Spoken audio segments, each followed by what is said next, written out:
हाँ, अपन ने spectrum basically discuss कर लिया कि जो डिफरेंट लाइट्स हैं उनमें क्या अलग होगा, किसके लिए ज्यादा किसके लिए कम, कैसे चेंज होगा, कैसे निकालना है, ये सब है ना।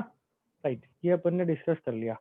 अब अपन को नेक्स्ट है ना एक प्रॉपर पूरा कॉन्सेप्ट पढ़ना है, विच इज कि हम जो लाइट का डुअल नेचर बोलते हैं कि light can be a wave और light can be a particle, तो उसमें से पार्टिकल नेचर का कंक्लूसिव प्रूफ कैसे मिलता है। कंक्लूसिव प्रूफ कैसे प्रूफ होगा कि अच्छा अगर आप बोल रहे हो कि पार्टिकल नेचर है, तो कैसे चेक करें कि एक्चुअली में लाइट में पार्टिकल्स ही होते हैं या लाइट में फोटोन होते हैं।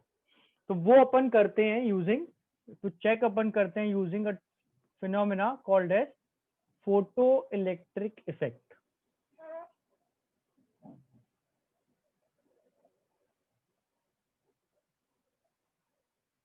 इसको अपन आइंस्टाइन्स फोटो इलेक्ट्रिक इफेक्ट भी बोलते हैं, क्योंकि ये प्रॉपर पूरी जो थ्योरी है फोटो इलेक्ट्रिक इफेक्ट की, ये आइंस्टाइन की है।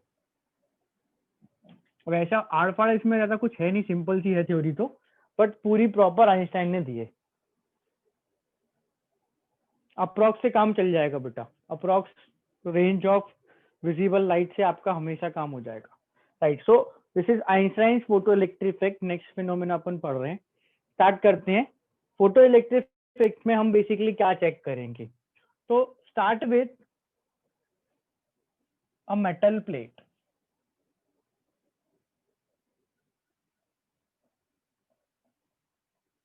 हमने एक मेटल की प्लेट ली और उस मेटल की प्लेट पे हमने लाइट इंसिडेंट करवाई। मेटल की प्लेट पर लाइट इंसिडेंट हो रही है, लाइट इंसिडेंट करवाई, ठीक है।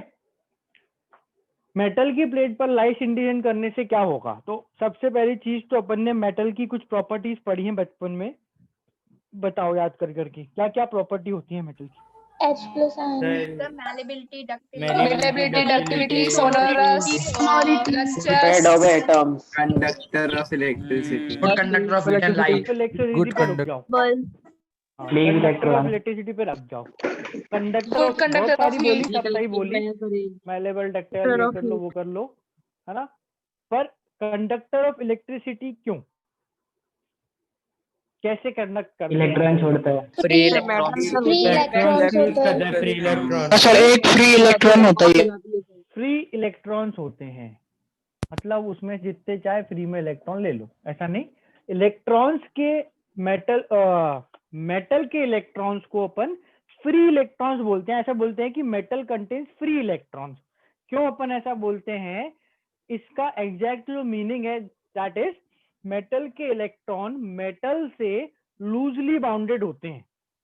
लूजली बाउंडेड होते हैं, लूजली बाउंडेड का मतलब होता है कि उनको रिमूव करना आसान होता है। मेटल के इलेक्ट्रॉन मेटल से लूजली बाउंडेड होते हैं, उनको हटाना, उससे निकालना इजी होता है, राइट। और मेटल जो है, इसके अपन जो इलेक्ट्रॉन्स बोल रहे हैं फ्री इलेक्ट्रॉन्स, तो वो वर्ड भी वहीं से आता है। इलेक्ट्रॉन्स आर रिलेटिवली फ्री, मतलब उनको अलग कर पाना आसान होगा। देखो जैसे ये मार्कर है, इसका जो कैप है, ठीक है। अभी देखो ये कैप रिजिडली आराम से लगा है, मार्कर उल्टा करूंगा कुछ नहीं हो रहा, सीधा करूंगा कुछ नहीं हो रहा। पर अगर मैं इसको लूज कर दूं, है ना, और जैसे ही मैं ऐसे करूंगा, थोड़ा सा झटका दूंगा, थोड़ी एनर्जी दूंगा, ये अलग हो जाएगा, है ना। अगर इसको मैं फिक्स कर दूं एकदम टाइटली, तो फिर इसको बहुत खींचूंगा तब ये निकलेगा। पर ऐसे लूजली बाउंड करने में क्या है कि ये ऐसे हल्का सा लग कर और गिर गया। सो इस टाइप से अपन मेटल के इलेक्ट्रॉन्स को बोलते हैं कि मेटल के जो इलेक्ट्रॉन्स है they are loosely bounded to metal surface. मतलब अगर मैं इनको चाहूं तो बाय सम मींस थोड़ा सा भी एनर्जी दे के रिमूव कर सकता हूं। तो अपन क्या कर रहे हैं कि इस मेटल पे एक लाइट इंसिडेंट करवा रहे हैं। तो अपन ने एक स्टील की प्लेट ली, मेटल की प्लेट ली, और उस पर टॉर्च मार रहे हैं, कुल मिला के ये। अब उससे कुछ होगा नहीं होगा वो अपन समझ लेंगे क्यों हो रहा है क्यों नहीं हो रहा, पर इट्स समथिंग लाइक दैट। एक मेटल की प्लेट पर टॉर्च मारो तो उससे क्या होगा। अब देखो वैसे तो ये फिनोमेना आइंस्टाइन ने ऑब्जर्वेशन के बेसिस पे निकाला होगा, पर उसने क्या ऑब्जर्व करा वो तो अपन को पता है। तो अपन तो वो लेके चलो जो एक्चुअली होता है। तो एक्चुअली क्या होता है कि इस लाइट में फोटॉन्स होते हैं, है ना। ये जो फोटॉन्स हैं इनके पास इस फोटोन में, इस पैकेट में कुछ एनर्जी होती है। तो जब ये फोटोन, लाइट का फोटोन एक मेटल के लूजली बाउंडेड इलेक्ट्रॉन से टकराएगा, तो अपन ने ऑलरेडी फोटोन में सब कुछ पढ़ रखा है। ये इलेक्ट्रॉन से टकराने के बाद क्या क्या कर सकता है? दो पॉसिबिलिटीज होती थी, याद है मैंने बताई थी। एनर्जी लॉस, पूरी एनर्जी हाँ सर, एक तो पूरी एनर्जी लूज कर देगा रिबाउंड करेगा एनर्जी लूज कर या बिल्कुल एनर्जी लूज नहीं करेगा। ठीक है, ये होता था, या तो पूरी एनर्जी लूज करेगा या बिल्कुल नहीं करेगा। तो अब अपन को उस एनर्जी का देखो करना क्या है। मैं बोल रहा हूं कि मेटल के इलेक्ट्रॉन्स रिलेटिवली फ्री हैं, they are loosely bounded, but ऐसा तो है नहीं ना कि ये अपने आप से बाहर आ जाए। भाई फ्री इलेक्ट्रॉन्स हैं, तो फ्री इलेक्ट्रॉन का मतलब तो ऐसा है कि जब चाहे देख लो बाहर आ जाएंगे, तो ऐसा नहीं होता। ये इलेक्ट्रॉन मेटल से कब बाहर आते हैं? जब अपन उनको थोड़ी सी एनर्जी देते हैं। जब क्या करेंगे, अपन उनको थोड़ी सी एनर्जी देंगे। वो एनर्जी देने का तरीका है photon.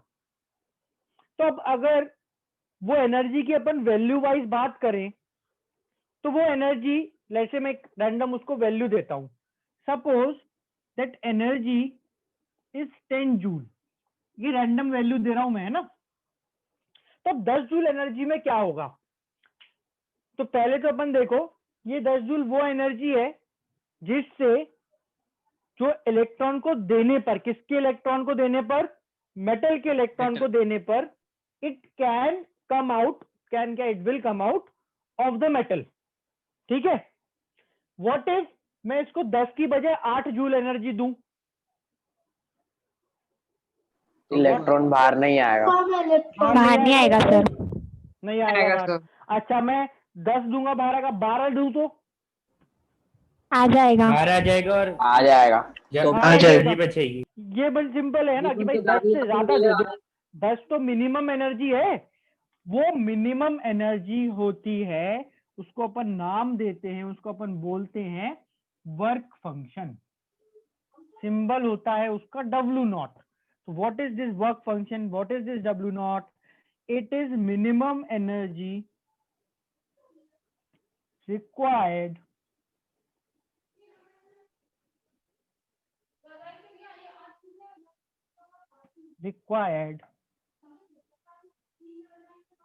to remove an electron from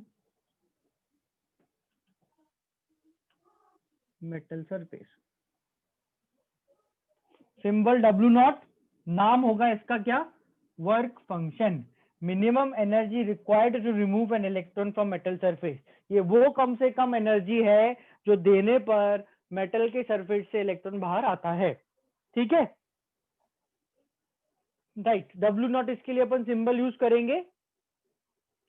इससे कम एनर्जी पर मेटल से इलेक्ट्रॉन बाहर नहीं आता, इससे ज्यादा पर बाहर आ जाएगा।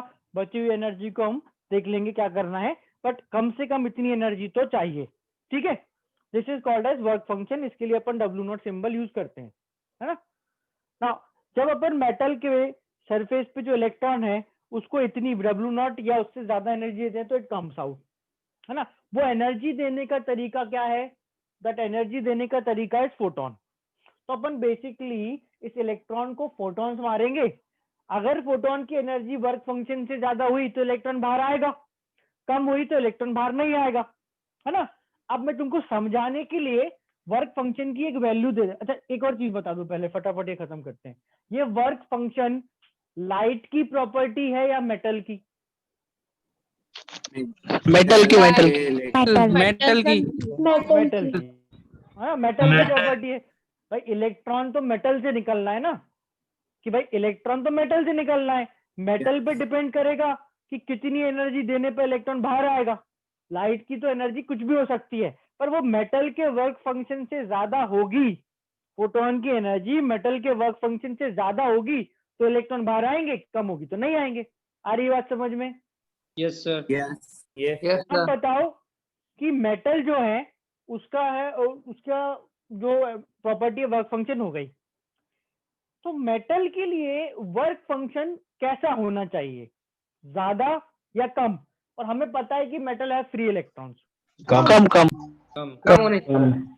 और कम होना चाहिए। अगर मैं बोलूं कि प्लास्टिक का वर्क फंक्शन या वुड का वर्क फंक्शन बहुत ज्यादा होता है, तो उनका सॉरी उनमें फ्री इलेक्ट्रॉन नहीं होते तो वर्क फंक्शन कैसा होगा?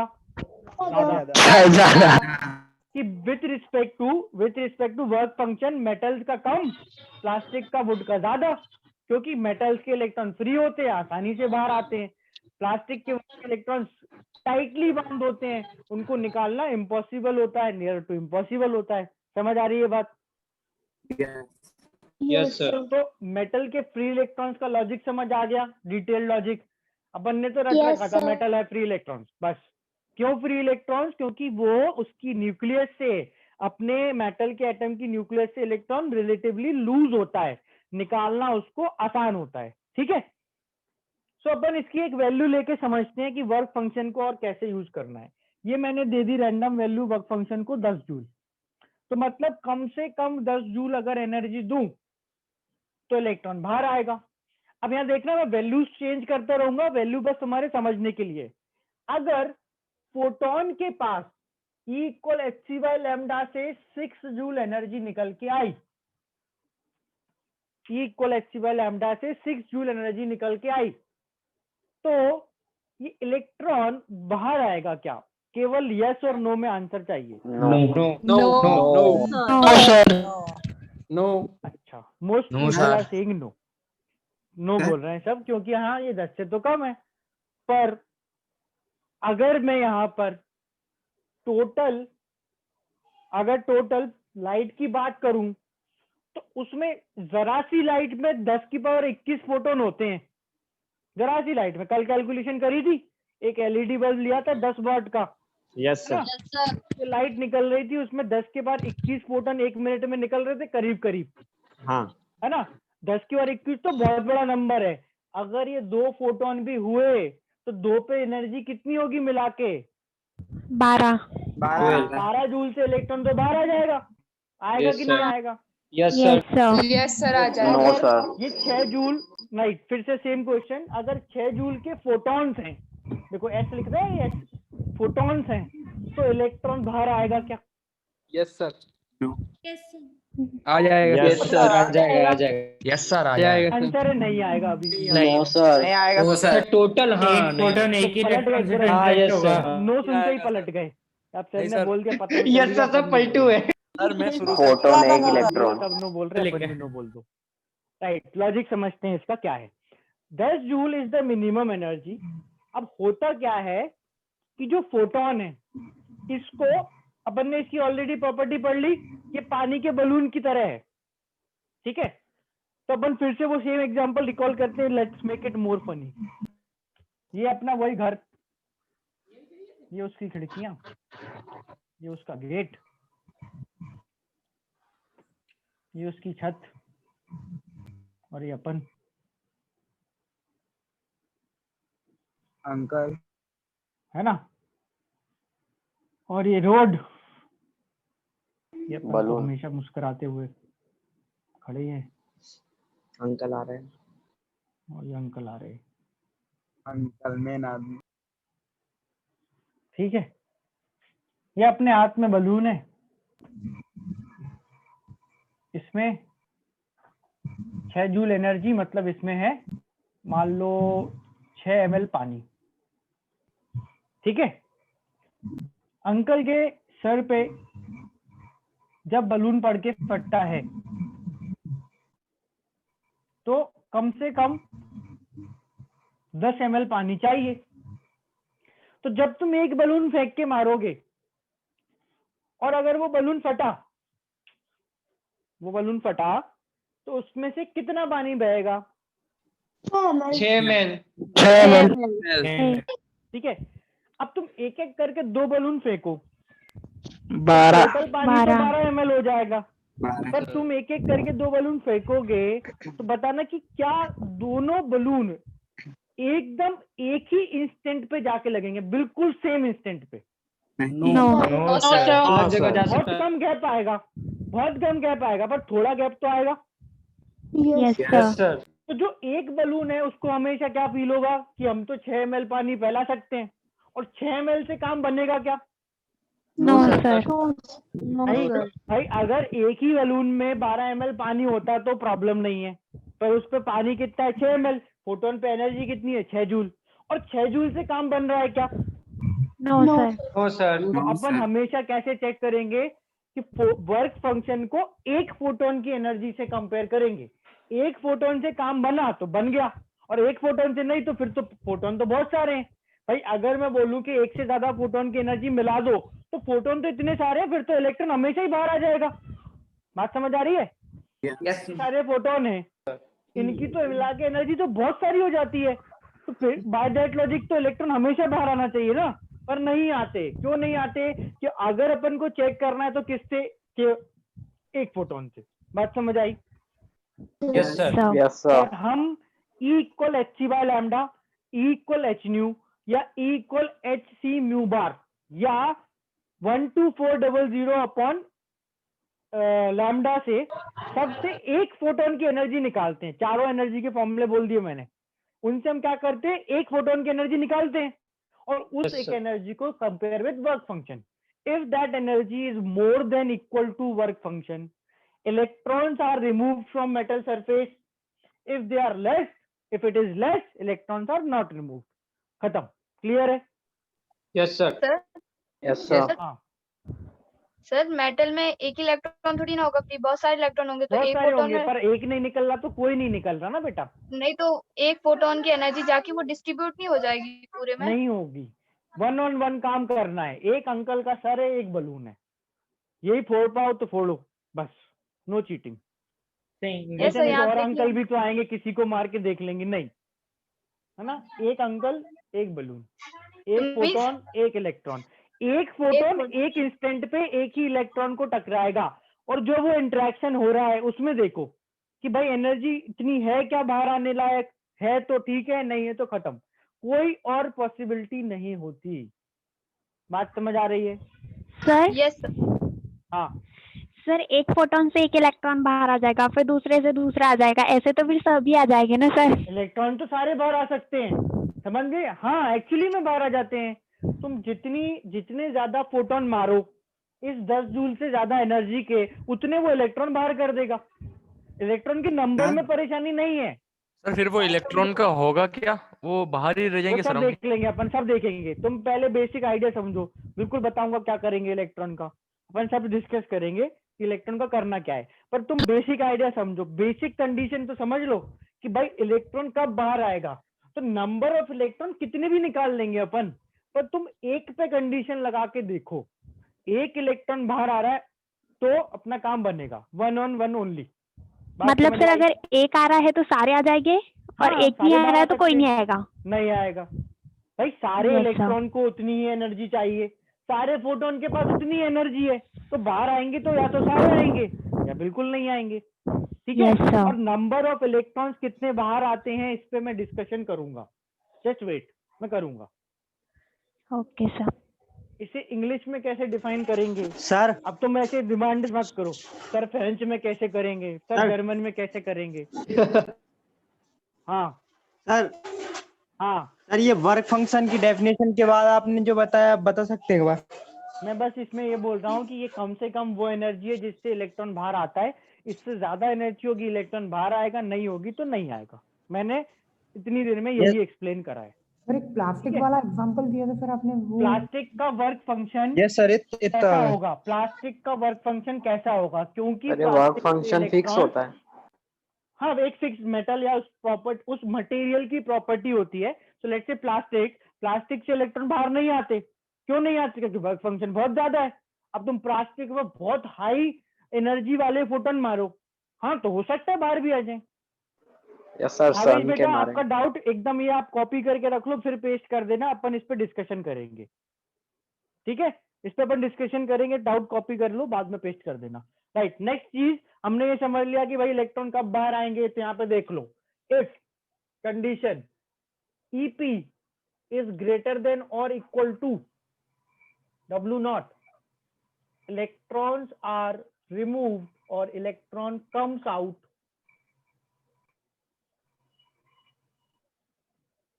of metal surface.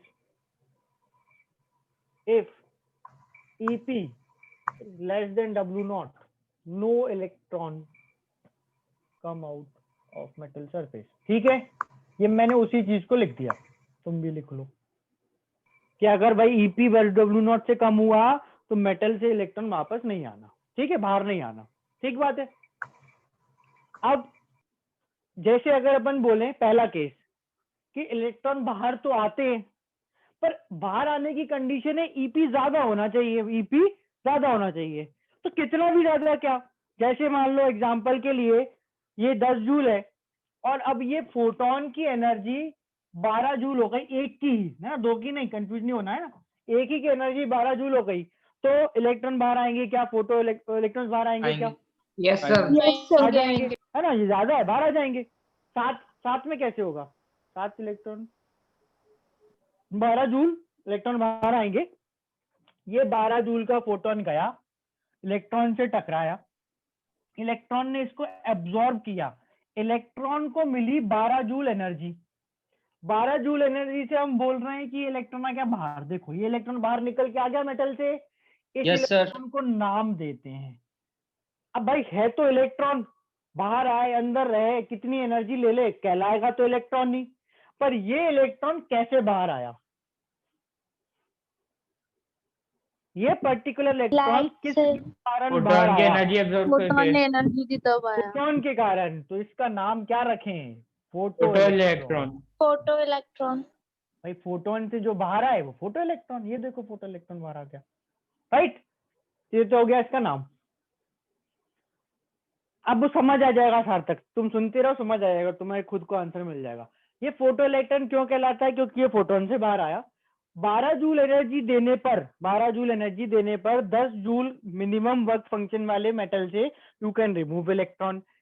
अब ये जो 12 जूल एनर्जी थी, इसमें से इस इलेक्ट्रॉन को बाहर निकालने में कितनी एनर्जी काम आई, 10 जूल।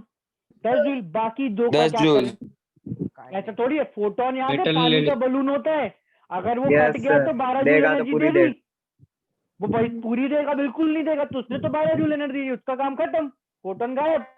पर वो 12 जूल एनर्जी जो इलेक्ट्रॉन को मिली, उसके पास तो बस 10 ही का काम था, बाकी दो का क्या करे, आदर्श उसको अपन कन्वर्ट कर गो उसकी काइनेटिक एनर्जी में। तो लगाओ बेसिक एनर्जी कंजर्वेशन, जो फोटोन की कुल एनर्जी थी that is divided in 2 part, W not plus KE max. Simple logical equation. भाई फोटोन के पास जो कुल एनर्जी थी 2 जगह काम आएगी, जितनी वर्क फंक्शन में लगी उतनी दे दो, जो बाकी बचे उसका क्या करना है, काइनेटिक एनर्जी। जैसे 12 जूल का फोटोन 10 जूल एनर्जी से तो इलेक्ट्रॉन को बाहर निकाल देगा, वो तो 10 जूल सीधी सीधी काम आएगा ही, बाकी 2 जूल का क्या करेंगे, काइनेटिक एनर्जी काइनेटिक एनर्जी में कन्वर्ट कर देंगे, ठीक है अर्चित, कर देंगे, राइट, काइनेटिक एनर्जी में उसको कन्वर्ट कर देंगे। तो दिस सर किसकी काइनेटिक एनर्जी, इलेक्ट्रॉन की, और किसकी, फोटोन तो गायब ही हो गया ना। ऐसी 50 चीजें थोड़ी हैं, 2 तो चीजें, एक फोटोन है एक इलेक्ट्रॉन है, फोटोन तो दे के गायब हो गया, तो इलेक्ट्रॉन ही बचा, उसी की एनर्जी है। ये एक इलेक्ट्रॉन पर अपन ने इक्वेशन लगाई, this is called as the equation of photoelectric effect. मैं बता रहा हूँ वाई KE मैक्स, मैं हर चीज जो लिखता हूँ सब एक्सप्लेन करता हूँ, कुछ नहीं छोड़ता मैं, और जो छोड़ देता हूँ बाय चांस वो तुम पूछ ही लेते हो, right. So why KE max will discuss. ये फोटोइलेक्ट्रिक इफेक्ट की इक्वेशन है। एक इलेक्ट्रॉन का वर्क फंक्शन, मेटल का work function same for every electron is equal EP, जो एक फोटोन की एनर्जी है, कैसे निकालोगे EP, फॉर्मूले hc म्यू बार और 12400 बाय लैम्डा, किसी भी फॉर्मूले से, तुम्हारी मर्जी। वर्क फंक्शन मोस्टली गिवन होता है अनलेस क्वेश्चन में यही ना पूछा हो, और अगर EP पता है, वर्क फंक्शन की वैल्यू रखी, तो KE आ जाएगा। इसमें एक चीज ध्यान रखना है, बेसिक यूनिट डायमेंशन का फंडा, तीनों की यूनिट सेम होनी चाहिए, तीनों जूल, तीनों किलो जूल, तीनों इलेक्ट्रॉन वोल्ट तो चलेगा, यूनिट में गड़बड़ करी तो गड़बड़ हो जाएगी। बात समझ आ रही है? Yes, sir. ये तो obvious है ना, Yes, sir. भाई वर्क फंक्शन अगर इलेक्ट्रॉन वोल्ट में है और ईपी जूल में है तो अपन कन्वर्ट करेंगे।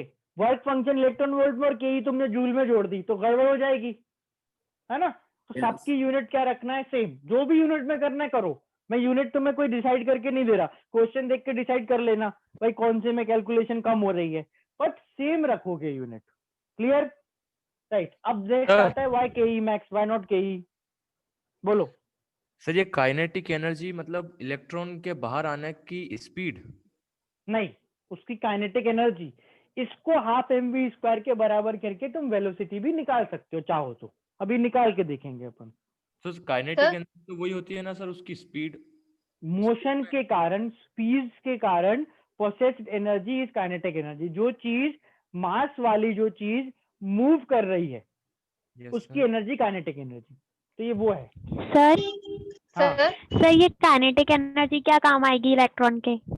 जो करना है करो, इलेक्ट्रॉन घूमेगा फिरेगा नहीं है, तुम घूमो फिरो एक दूसरे, तुम्हारे पास एनर्जी है, तुम घूमो फिरो, इलेक्ट्रॉन घूमेगा, बाहर जाएगा, चला जाएगा जहाँ जाना है उसको एनर्जी के साथ। Yes sir? सर।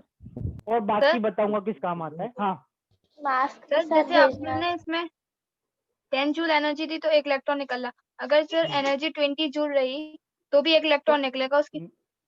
उसकी काइनेटिक एनर्जी बढ़ जाएगी। Equation is for 1 electron only. अगर हाँ। ये 12 जूल है तो काइनेटिक एनर्जी 2 है, ये 20 है तो काइनेटिक एनर्जी 10 है, ये 100 है तो काइनेटिक एनर्जी 90 है। इलेक्ट्रॉन Yes, एक ही sir. बार आएगा। हाँ, ऐसा नहीं होगा कि वो 10 बढ़ जाए ना। नहीं नहीं, बिल्कुल नहीं। फोटोन 1 on 1 वाला एग्जाम्पल दिमाग में रखो ना कि भाई फोटोन Yes, एक ही टकराएगा इलेक्ट्रॉन से, या तो कुछ होगा या 10 नहीं उसकी होगा। काइनेटिक एनर्जी हो जाए। हाँ, जितनी चाहे बजे उतनी kinetic energy. Can we see photo electric effect in our daily life? Normally क्या होता है, जो इलेक्ट्रॉन बाहर आते हैं नॉर्मली, मतलब मुझे तो दिखते नहीं है, नहीं दिखते, वो क्या करे भाई, नहीं दिखते। तो अब अगर इलेक्ट्रॉन दिखते नहीं है तो कैसे देखें? अब if you have something with wireless charging, जैसे मेरी ये वॉच है, इफ यू बाई चांस सी, तो ये जो वॉच है ये वायरलेसली चार्ज हो जाती है। इसका एक चार्जिंग डॉक है, उस पर रखो, चार्ज हो जाती है। तो वो जो डॉक है जिस पे रखने से ये चार्ज होती है, उससे इलेक्ट्रॉन्स बाहर आ रहे होते हैं। Not photo electrons, but electrons बाहर आते हैं जो जिसके अंदर जाते हैं और वो चार्ज होती है सर ना। हाँ, सर तो अभी आपने जो फॉर्मूला लिखा है बोर्ड के ऊपर, तो वो जो एनर्जी निकाला है वो सिर्फ एक इलेक्ट्रॉन का है? Okay sir. For 1 electron only. कितने भी इलेक्ट्रॉन्स हो, एक इलेक्ट्रॉन पे एक फॉर्मूला लगेगा, और जो एक इलेक्ट्रॉन पे लग के वैलिडेट हो जाएगा ना, वो सब पे लगा दो। 10 इलेक्ट्रॉन है, एक पे वैलिडेट कर लो, 10 पे लगाओ, चलेगा। ठीक है, राइट। नेक्स्ट यहाँ पे वाई के ई मैक्स। वाई के ई मैक्स, के ई मैक्स क्यों है, इसको अपन मैक्सिमम काइनेटिक एनर्जी क्यों दे रहे हैं? तो देखो, हमने फिर सेम एग्जांपल, सेम डेटा, कि मेरे पास फोटो जो मेटल था उसका वर्क फंक्शन था 10, और मैंने उस पर जो फोटोन मारा उसकी एनर्जी थी 12। तो अगर 12 जूल का फोटोन जाएगा तो वो एब्जॉर्ब होगा या नहीं? उससे कुछ काम हो रहा है तो एब्जॉर्ब होगा, ऑब्जॉर्ब होगा या नहीं होगा? होगा। हो जाएगा। तो एब्जॉर्ब होने पर जो इलेक्ट्रॉन बाहर आएगा, ये 12 है, ये 10 है, जो इलेक्ट्रॉन बाहर आएगा उसकी एग्जैक्ट काइनेटिक एनर्जी क्या होगी? 2 जूल। 2 जूल। अभी इलेक्ट्रॉन फोटोन को एब्जॉर्ब करा, बोला आज तो हो गया काम, बाहर चलते हैं, घूमेंगे फिरेंगे, मस्ती मारेंगे। और ये बाहर आते आते गलती से एक इलेक्ट्रॉन से और टकरा गया। वैसे टकरा गया रैंडमली तो थोड़ी एनर्जी वेस्ट हो जाएगी, यस सर। है ना। Sir. और वो थोड़ी सी एनर्जी वेस्ट हुई तो उसमें काइनेटिक एनर्जी 2 थी, कम पड़ी, अब ज्यादा दूर घूम नहीं पाएंगे। तो मान लो फॉर एग्जांपल उसने टकराने में 0.1 जूल एनर्जी किसी दूसरे इलेक्ट्रॉन को गलती से दे दी, तो उसके पास एनर्जी कितनी पड़ी? 1.9 ही बची। 0.1 एक और को दे दी तो 1.8 ही बची। तो this is ideal maximum energy जिससे इलेक्ट्रॉन बाहर आ सकता है। बात समझ आ रही है? ये Yes, sir. Maximum Yes, sir. Energy है। किसी भी रीजन से, ये तो रैंडम एग्जांपल दिया मैंने, किसी भी रीजन से एनर्जी कैन बी लेस। अब एक सवाल आता है, तो आप बोल रहे हो कि ये 12 जूल है और ये 10 जूल है, तो जो एनर्जी होगी वो 2 जूल मैक्सिमम है, मतलब एक्चुअली में उससे कम हो सकती है। तो अगर कोई पूछे कि अच्छा कम हो सकती है, बताओ कितनी कम होगी, तो कोई बता सकता है कि कितनी कम होगी, या वो कम वैल्यू कितनी होगी? नहीं बता सकते सर। नहीं बता सकते ना, हम तो मैक्सिमम बता देंगे कि मैक्सिमम 2 है। अब इससे कम वो तो इलेक्ट्रॉन पे डिपेंड करता है, किस किस से मिल रहा है वो, किस Yes, किस से sir. टकरा रहा है ना, कहाँ टाइम पास कर रहा है, उस हिसाब से एनर्जी वेस्ट करेगा। अपने को तो क्या पता है कि भाई अगर बाहर आएगा तो ज्यादा से ज्यादा वैल्यू है, इससे कम तो कितनी भी कम हो सकती है ना। तो इसीलिए अपन ने यहाँ क्या लिखा है, के मैक्स। अब कोई बोले कि नहीं मैक्स मैक्स तो समझ नहीं आता, हमें मैक्स मैक्स नहीं समझ आता, आप तो बताओ काइनेटिक एनर्जी कितनी, तो तुम मैक्सिमम वैल्यू बता देना। जब सामने वाले को समझ नहीं आता तो अपन तो मैक्सिमम बता दो। बात समझ आ रही है क्या बोल रहा हूँ मैं?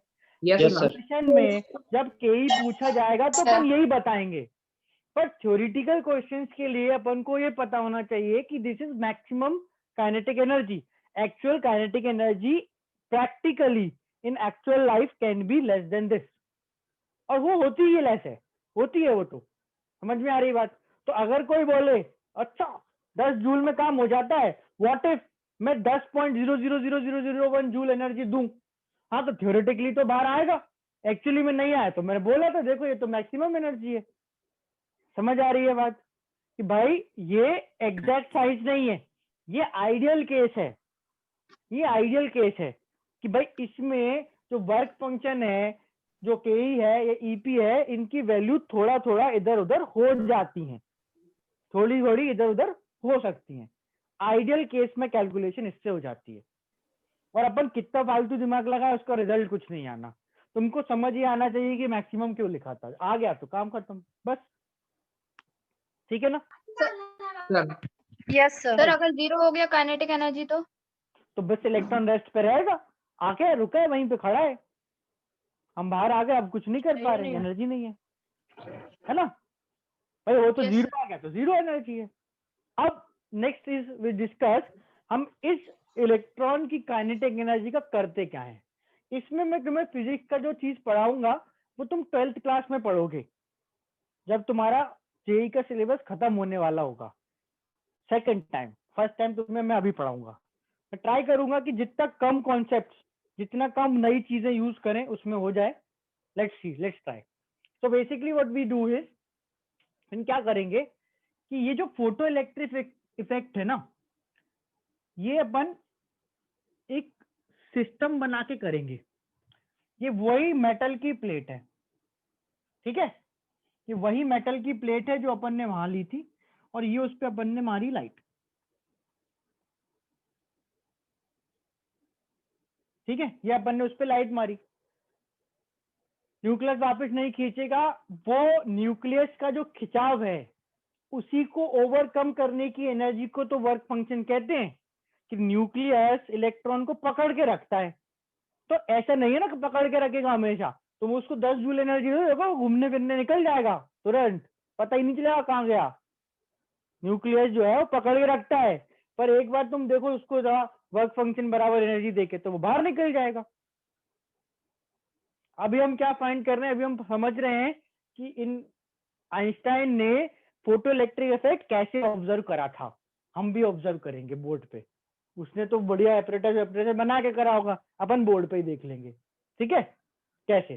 तो अपन ने क्या करा, एक मेटल की प्लेट ली, उस पर लाइट मारी, तो आइंस्टाइन ने क्या करा होगा, एक स्टील की प्लेट ली होगी, उससे एक ऐसी तार लगाई होगी और एक और प्लेट रखी होगी, और बैठ के टॉर्च चमका रहा होगा ऐसे बैठा खड़ा, बैठा बैठा कि लो टॉर्च मार के देखते क्या होता है, समथिंग लाइक दैट, है ना। तो क्या हुआ कि जब एक्सीडेंटली टॉर्च चालू करी और बीच में यहाँ पर तार पे एम्पियर मीटर लगा था, जिसमें होता है, नीचे लिख देता हूँ एम्पियर मीटर, जिसमें होता है एक सुई। एम्पियर मीटर का क्या काम होता है, करंट मेजर करने का। करंट मेजर करते हैं।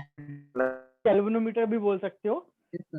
सो इस सुई में लाइट चालू करते डिफ्लेक्शन आ गया, मतलब ये सुई जो है ये वाइब्रेट करने लगी जैसे मैंने लाइट चालू करी, है ना। तो पहले तो टॉर्च से करके देखा तो यहाँ पे डिफ्लेक्शन आया और अरे कुछ हो रहा है, तो फिर अपन क्या करें, फिर अपन ऐसी टॉर्च लेके जाए जिससे अपन इसको बदल पाए। ये क्या है, माइक बंद करो, ये क्या है, एनर्जी, फोटोन की एनर्जी सोर्स पे डिपेंड करती है, लाइट के सोर्स पे डिपेंड करती है। तो अपन क्या करें, अपन ऐसी टॉर्च लेके आए जिससे अलग अलग एनर्जी के फोटोन आए, अलग अलग वेवलेंथ, अलग अलग फ्रीक्वेंसी की लाइट आए, और अपन ने ग्रेजुअली फ्रीक्वेंसी यानी कि फोटोन की एनर्जी, फ्रीक्वेंसी एनर्जी प्रोपोर्शनल होती थी, याद है? Yes sir. हमने ग्रेजुअली क्या करा, इसकी जो लाइट मार रहा है ना, इसकी फ्रीक्वेंसी बढ़ाना स्टार्ट करी। अपन फ्रीक्वेंसी बढ़ा रहे हैं और देख रहे हैं, तो एकदम घूर के देख रहे हैं, एकदम बिल्कुल कि जैसे ही कुछ पता चल जाए। और जैसी मैंने यहाँ पर देखा, मैंने जैसी फ्रीक्वेंसी बढ़ा के एक पर्टिकुलर नंबर पे मैं पहुंचा, इसमें डिफ्लेक्शन आया, और जैसे ही मैं फ्रीक्वेंसी बढ़ाता जा रहा हूं ये डिफ्लेक्शन बढ़ता जा रहा है। तो पहले क्या था, पहले तो डिफ्लेक्शन आ ही नहीं रहा था, मतलब कोई करंट नहीं जा रहा था यहाँ से, बात समझ आ रही है? Yes sir. और जैसे ही मैं फ्रीक्वेंसी बढ़ा रहा हूँ एकदम से डिफ्लेक्शन आया और फ्रीक्वेंसी बढ़ाते बढ़ाते बढ़ता जा रहा है। अब ऐसा क्यों हो रहा है? तो अपन दो चीजें करेंगे, ये अपनी मेटल की प्लेट फिर से बन गई है, ये हटा दो इतना या पूरा, ये यस सर, हटा दो। हटा दो सर। बोला कि अच्छा कुछ हो रहा है, नोबेल प्राइज की जुगाड़ हो सकती है, एक ग्राफ बना लेते हैं। तो आइंस्टाइन ने एक पेन पेपर उठाया, एक ग्राफ बनाया। ग्राफ में बोला क्या, तो ये फ्रीक्वेंसी नहीं यहाँ नहीं, यहाँ ये फ्रीक्वेंसी जो मैं बढ़ा रहा हूँ और यहाँ पे मैं ऑब्जर्व करता हूँ कि भाई क्या हो रहा है। यहाँ पे मैं ऑब्जर्व करता हूँ कि ये करंट क्यों आ रहा है। तो देखो पहले समझ लो करंट का रीजन, मैंने लाइट मारी, लाइट की फ्रीक्वेंसी बहुत कम थी। जब लाइट की फ्रीक्वेंसी बहुत कम थी तो कोई फोटो इलेक्ट्रॉन बाहर नहीं आ रहा था। लाइट की फ्रीक्वेंसी बहुत कम थी, कोई फोटो इलेक्ट्रॉन बाहर नहीं आ रहा था। लाइट की फ्रीक्वेंसी बढ़ते बढ़ते बढ़ते, वही डेटा याद रख लेना कि जब तक फ्रीक्वेंसी इतनी ना हो कि फोटोन के पास 10 जूल एनर्जी ना हो, जब तक एनर्जी 10 जूल ना हो, कोई भी इलेक्ट्रॉन बाहर आएगा क्या? No sir.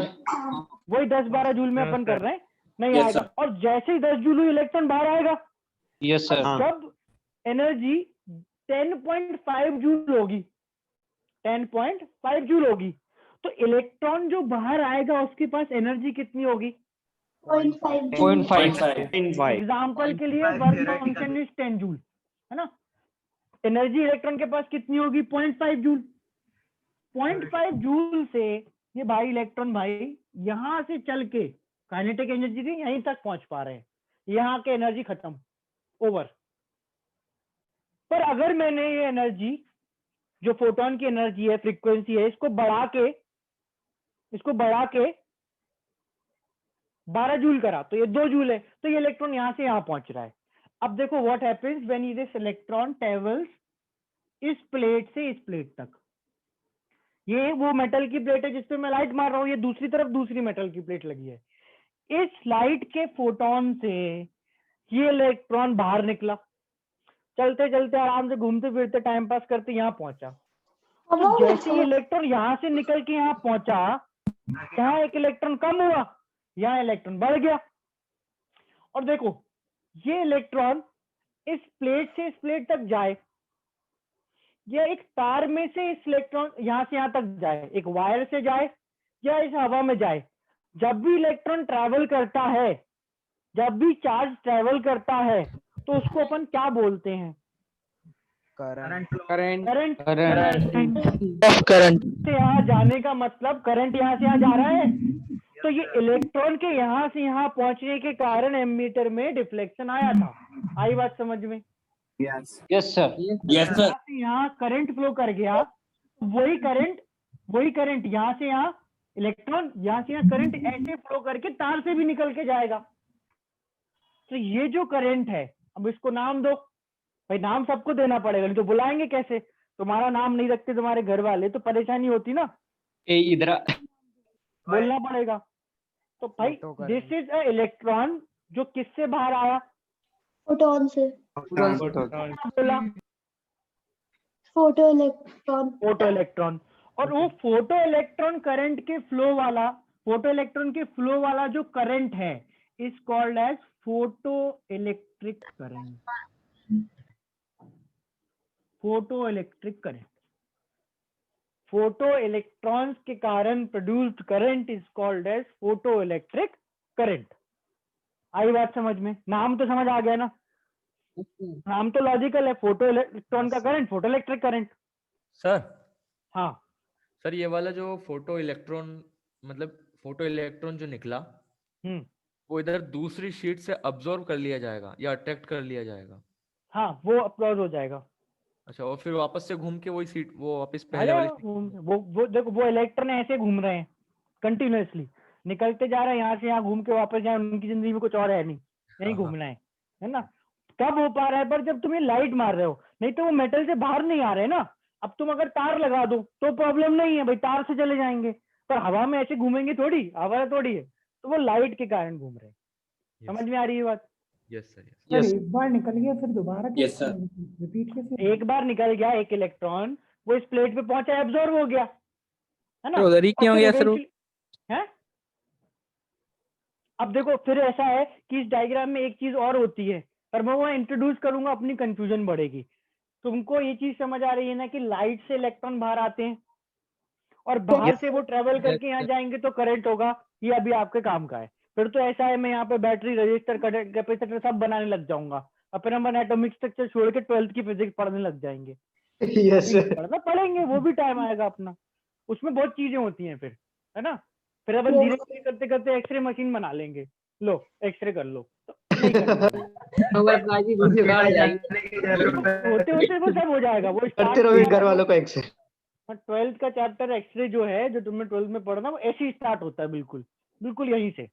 बट अभी नहीं, अभी अपना इसमें काम हो गया। इसमें अपन देखो ग्राफ देखें अगर, तो अपन को बेसिकली दो ग्राफ देखना है। पहला ग्राफ है कि अगर अपन लाइट की फ्रीक्वेंसी यानी फोटोन की एनर्जी, लाइट की फ्रीक्वेंसी चेंज करें तो फोटो इलेक्ट्रॉन्स के नंबर को क्या होता है।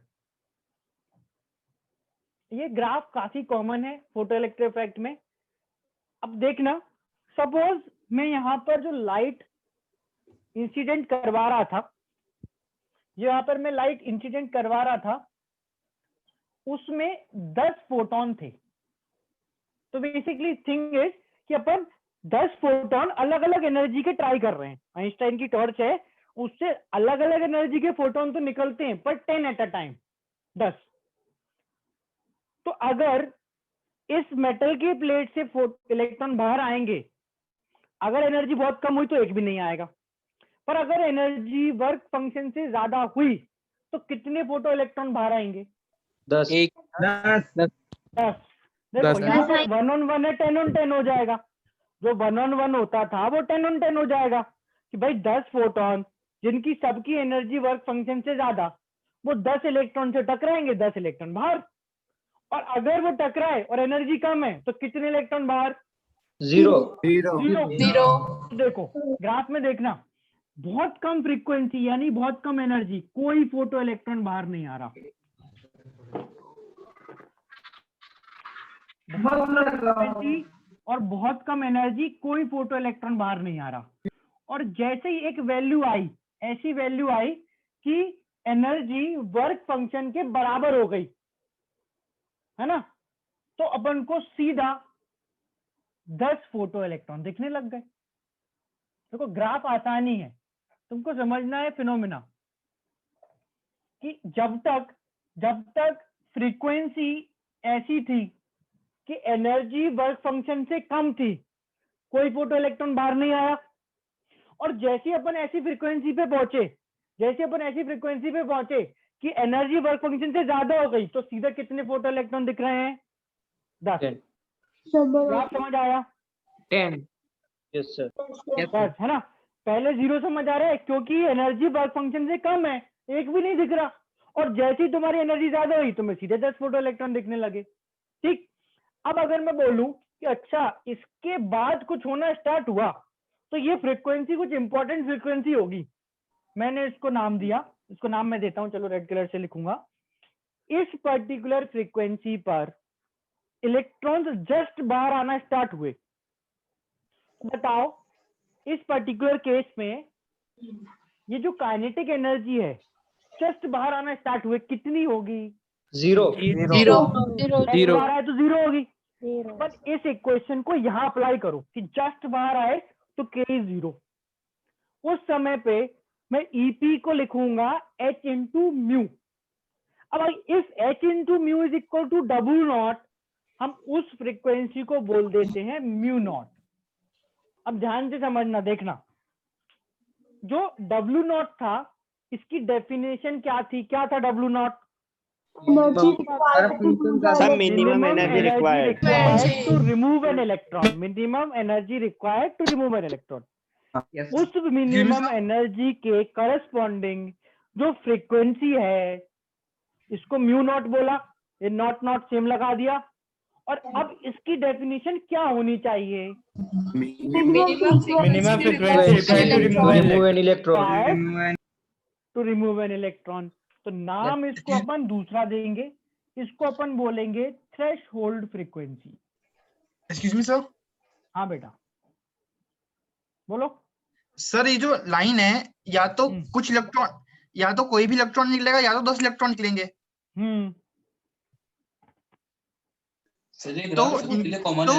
तो ये लाइन जो है, जो इंक्रीज वाली लाइन है, वो स्ट्रेट क्यों नहीं है? स्ट्रेट बना दे 90 डिग्री। ले बना ले, स्ट्रेट बना ले। अरे ऐसी क्या बात है, पहले बोल देता, इतना क्यों सोचा? ठीक है सर, एक ग्राफ एक पॉइंट में बिल्कुल नॉर्मल कैसे हो गया सर सीधा? बेटा देखो, इसके पहले तक देखो, वो वैल्यू है, वही वैल्यू है कि यहाँ से पहले एनर्जी इतनी कम थी कि एक भी फोटो इलेक्ट्रॉन बाहर नहीं आ रहा था। और जैसे ही अपन थ्रेशोल्ड फ्रीक्वेंसी पहुंचे, फोटो इलेक्ट्रॉन बाहर आ रहे हैं। और थ्रेशोल्ड फ्रीक्वेंसी के केस में जितने तुम्हारे पास फोटोन है उन सबके पास इतनी एनर्जी कि इलेक्ट्रॉन बाहर कर दें। पर प्रॉब्लम ये है कि फोटोन 10 ही है और 10 फोटोन 10 ही इलेक्ट्रॉन बाहर निकाल सकते हैं। तो ये वैल्यू 10 पहुंच गई। अभी मैं इस ग्राफ पे एक डिस्कशन और करूंगा, उससे और क्लैरिटी आएगी। नहीं समझा पूछ लेना। सर कैसे हो गया? हाँ, ग्राफ में थोड़ा सा कंफ्यूजन आ रहा है, पता नहीं क्यों। अभी देखो, एक चीज और डिस्कस करूंगा, नहीं क्लियर हो फिर से पूछ लेना। हाँ, एक ग्राफ, सिमिलर ग्राफ और बनाऊंगा, नहीं क्लियर हो पूछना। वर्क फंक्शन और थ्रेशोल्ड फ्रीक्वेंसी सेम नहीं है, सेम तरह के हैं। तो व्हाट वी डू इज, हम जब थ्रेशोल्ड फ्रीक्वेंसी के एनर्जी निकालते हैं तो एनर्जी होती है h न्यू, तो अपन थ्रेशोल्ड फ्रीक्वेंसी से एनर्जी निकालेंगे h into mu naught, and this is equal to W naught. तो mu naught is W not by h। मैंने सिंपली कुछ नहीं करा, मैंने बोला मिनिमम फ्रीक्वेंसी है h इंटू म्यू नॉट, वो तो W नॉट के बराबर होगी। इस पॉइंट पे k ही 0 होगा, तो मैंने EP की जगह h म्यू नॉट लिख दिया, k ही 0 कर दिया, तो अपना म्यू नॉट आ गया W नॉट बाय h। ठीक है, W नॉट की वैल्यू रखेंगे तो yes sir. W not by h करो, म्यू नॉट आ जाएगा। जैसे कि अगर कहीं ज्यादा फोटो आ जाते तो उसका काइनेटिक एनर्जी निकल जाती है, उसके बाद क्या बनता है उसका फॉर्मूला? फिर से बोल दे, एक बार सुनने पर फिर से बोल। नहीं सर, इसमें तो सर 10 फोटोन है, इसलिए इसकी काइनेटिक एनर्जी 0 हो गई है। लेकिन अगर इसमें ज्यादा फोटोन होते सर, जैसे कि उसमें ज्यादा फोटोन होते, सुनो बात ध्यान से सुनना, ज्यादा फोटोन होते तो ज्यादा फोटो इलेक्ट्रॉन निकलते, पर सारे फोटो इलेक्ट्रॉन सेम एनर्जी के होते। एनर्जी में अंतर नहीं आएगा, एनर्जी में अंतर नहीं आएगा। देखो हमारे पास एक इलेक्ट्रॉन है, उससे एक फोटोन टकराया, 10 वर्क फंक्शन था, 10 जूल वर्क फंक्शन था। 12 जूल का फोटोन दिया, एनर्जी 2 जूल है। 14 जूल का फोटोन दिया, एनर्जी 4 जूल है। 16 जूल का फोटोन दिया, एनर्जी 6 जूल है। अब मेरे पास 10 फोटोन है, इन सब की एनर्जी 8-8 जूल है अगर, तो एक भी फोटो इलेक्ट्रॉन नहीं निकलेगा। इन सब की इंडिविजुअल एनर्जी 12-12 जूल है, तो 10 इलेक्ट्रॉन निकलेंगे, है ना, 10 इलेक्ट्रॉन निकलेंगे और 10 की एनर्जी 2-2 जूल होगी। इन सब की एनर्जी 14-14 जूल है, तो 10 इलेक्ट्रॉन निकलेंगे, सबकी एनर्जी 4-4 जूल होगी, सबकी एनर्जी 6-6 जूल होगी। नंबर तो फोटोन ही डिसाइड करेंगे।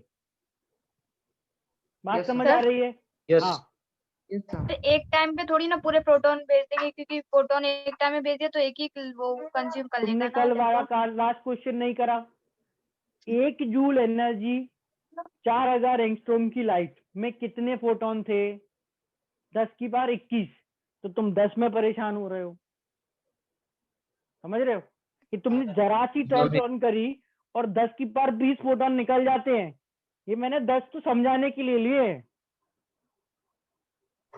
यस सर, लेकिन अपन ने बोला था कि जब 20 का भेजेंगे तो 10 तो कंज्यूम हो जाएगी और 10 उसकी काइनेटिक एनर्जी में बदल जाएगी जब एक टाइम में भेजेंगे। देखो 10 फोटोन और वर्क फंक्शन 10 में कंफ्यूज मत हो। इससे डिसाइड होगा कि इलेक्ट्रॉन बाहर आएगा कि नहीं, इससे डिसाइड होगा कितने इलेक्ट्रॉन बाहर आएंगे।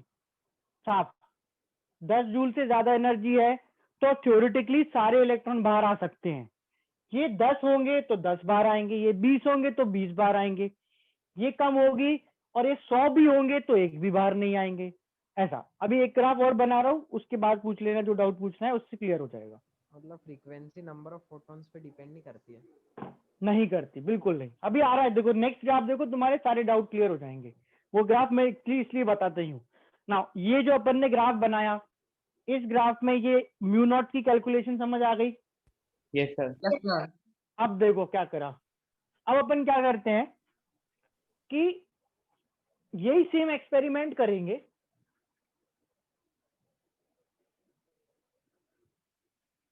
पर अपन 2 लाइट के सोर्स लेंगे। मतलब समझ लो कि 2 टॉर्च लेंगे। ये लाइट का सोर्स S1,